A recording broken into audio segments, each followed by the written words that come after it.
Hello everyone, my name is Karyssa and I've recently finished my third year of my Bachelor in Science, specializing in psychology at Laurentian University.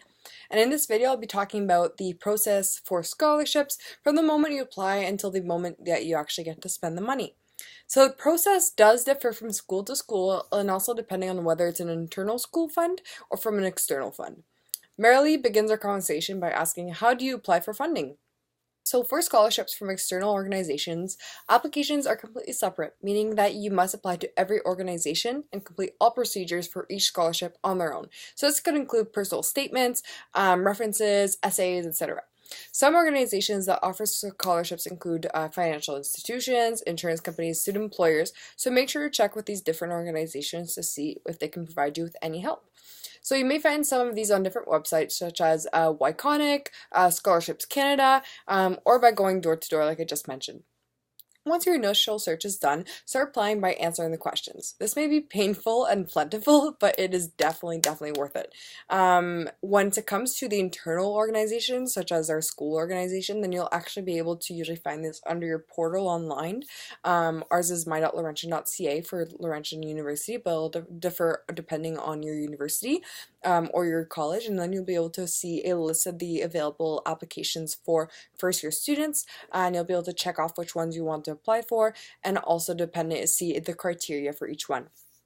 So make sure you apply for all the scholarships, and this is my biggest tip, because if no applicants are highly qualified or aren't exactly qualified depending on the criterion, then you'll see that they will try to find somebody else that is in need of their financial aid, no matter if unqualified or not entirely qualified.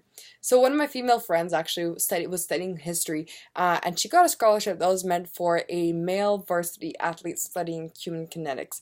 So obviously it's not an exact match, but she was still an outstanding applicant that was well deserving of the financial aid.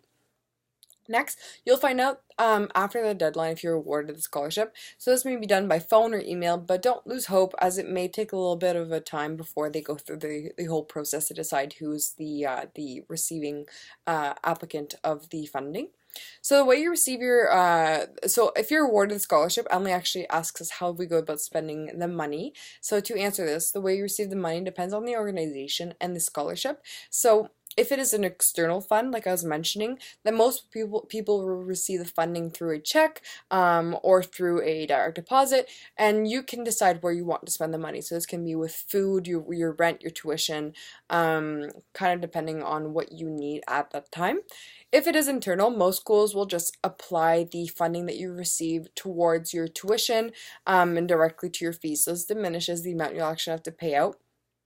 So I know that for me, in my past, when I've had scholarships that were internal, then half would be deposited for my August fees, and then half would be deposited for my December fees, just lessening the amount I had to give during that time.